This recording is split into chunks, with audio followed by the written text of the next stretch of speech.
এইবার বলতেছে কয় মোহাম্মদ তুমি তো কবি। কয় কেন আমি কবি হতে যাব কেন? কয় যেভাবে ছন্দে ছন্দে কোরআনুল কারীম মিলায়া মিলায়া বলো এটা কবিতা আকার। কয় কিভাবে? ওয়াশ-শামসি ওয়াদুহাহা ওয়াল কামারি ইযা তালাহা ওয়ান নাহারি ইযা জাল্লাহা। সব হা আর হা মিল আছে নি?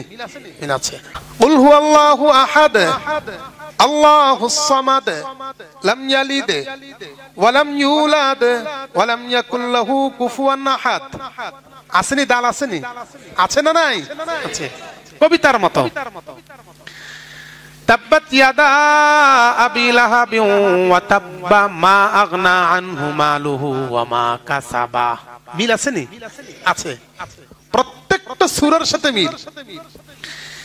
এইবার বলা শুরু করে দিয়েছে, ও মুহাম্মদ তুমি তো হলা কবি, তুমি হচ্ছ কবি, এই জন্য তুমি সুন্দরভাবে কোরআনুল কারীম আমাদের কাছে মিলিয়ে মিলিয়ে বলতে পারো। এইরকম কোরআনুল কারীম আমরাও মিলাইতে পারি। মক্কার কাফেররা বলতেছে এইরকম কোরআনুল কারীম আমরাও মিলাইতে পারবো, আমরাও বানাইতে পারবো, যদি আমাদেরকে বলো আমরাও বানাইতে পারবো। আমার আল্লাহ রাব্বুল আলামিন সঙ্গে সঙ্গে কোরআনুল কারীমের একটা আয়াতে কারিমা নাজিল করে দিলেন। 12 নম্বর পারার 2 নম্বর পৃষ্ঠায় আমার আল্লাহ ডাক দিয়া বলতেছেন, কুল ফাতু বিআশরি সুওয়ারিম মিসলিহি মুফতারায়াত। তোমরা বলতেছো কোরআন বানাইতে পারবা, আমি আল্লাহ তোমাদেরকে ঘোষণা দিচ্ছি পুরা কোরআনুল কারীমের মধ্যে 114 সূরা আছে। 14 সূরার দরকার নাই, বরং তোমরা যদি পারো তাহলে 10টা সূরা বানায়া নিয়ে আসো। কয়টা সূরা? 10টা। এইবার মক্কার কাফেররা লেখালেখি শুরু করছে। ওরা ছিল বড় কবি, যারা ইসলামের ইতিহাস পড়তে জানেন, পড়েছেন, পড়লে পাবেন মক্কা নগরীর মধ্যে সবচাইতে বিশ্ব কবিগুলা সেখানে তখনকার যুগে বসবাস করত। এইবার লিখতে লিখতে 1 মাস 2 মাস চলে গেছে, পুরা কোরআন তো দূরে থাক, একটা সূরাও পর্যন্ত বানাইতে পারে নাই। সুবহানাল্লাহ, জোরে বলেন না। 10টা সূরা তো দূরে থাক, একটা সূরাও বানাইতে এটা সম্ভব? কোনোদিন সম্ভব না। এইবার আমার আল্লাহ রাব্বুল আলামিন আরেকটু সুন্দরভাবে তাদেরকে বলে দিচ্ছেন।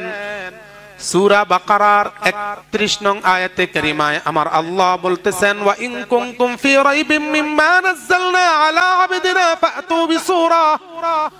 ফাতু বিসূরাতিন মিন মিসলিহি ওয়াদউ শুহাদাআকুম।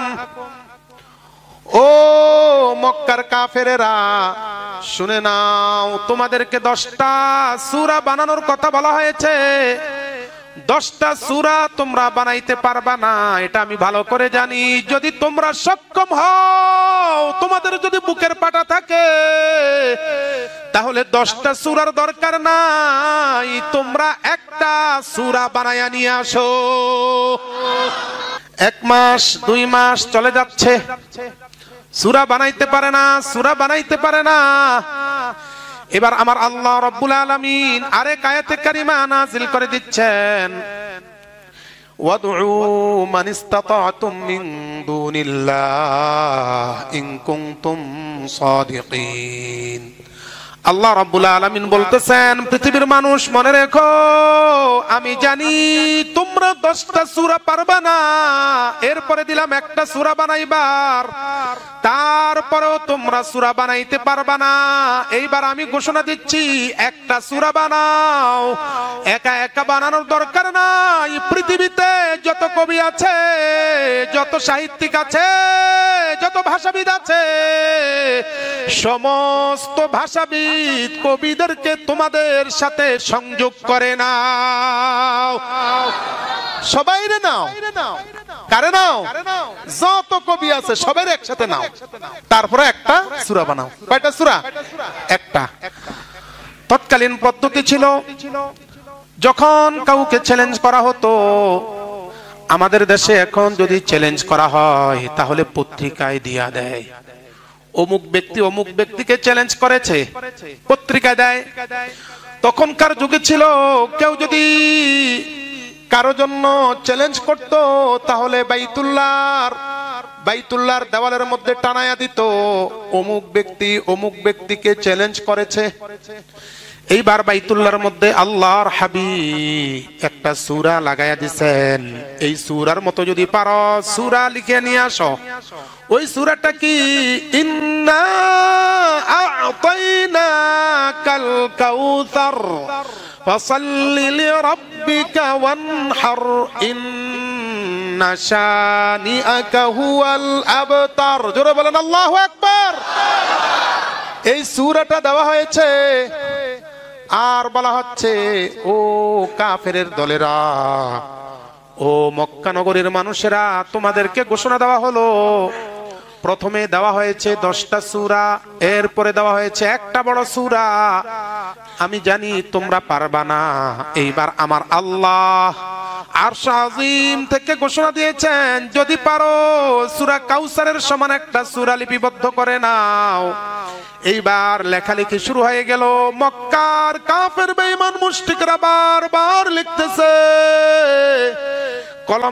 কলম দিয়ে লিখতে লিখতে কলম শেষ হয়, কালি শেষ হয়, কাগজ শেষ হয়, রাত যায়, দিন যায়, সপ্তাহ পার হয়ে যায়।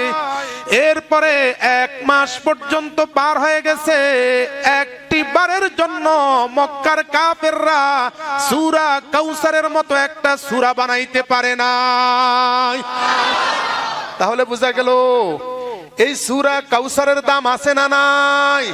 জোরে বলেন আছে না নাই? তৎকালীন বিশ্বকবি হযরতে লাবিদ রাদিয়াল্লাহু তাআলা আনহু তখনও পর্যন্ত মুসলমান হন নাই। তার বয়স 70 বছর। হযরতে লাবিদ তখনও পর্যন্ত মুসলমান হন নাই, কিন্তু মক্কার মধ্যে সবচেয়ে নামি দামি কবি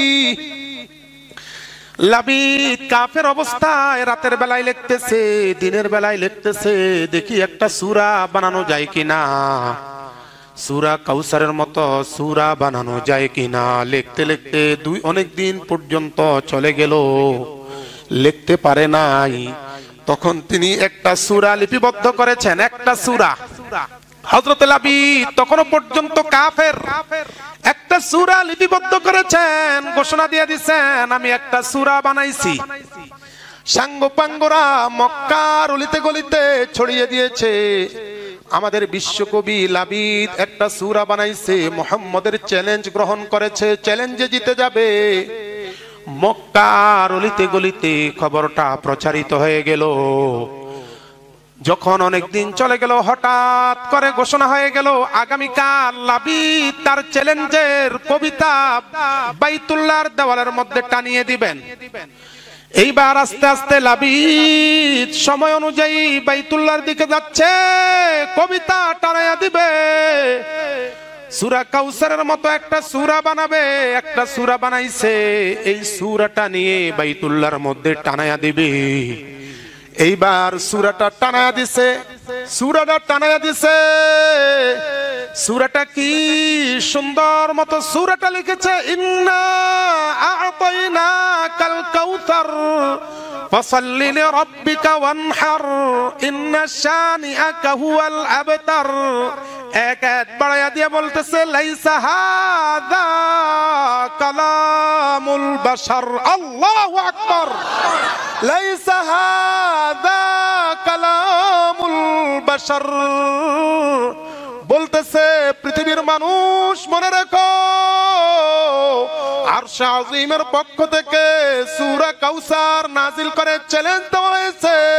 আমি চ্যালেঞ্জের মোকাবেলা করে তোমাদেরকে ঘোষণা দিলাম, নিঃসন্দেহে এই সূরাগুলো কোনো মানুষের নয়, বরং এই সূরা হলো আরশ আজিমের মালিকের পক্ষ থেকে। এটা হলো কোরআন।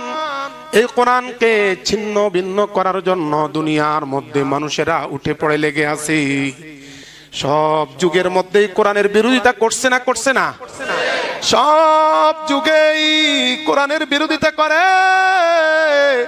মুসলমানরা যদি কোরআনকে যদি আঁকড়ে ধরতে পারে, আল্লাহর কসম কোরআনুল কারীম তাকে জান্নাতে নিয়ে যাবে।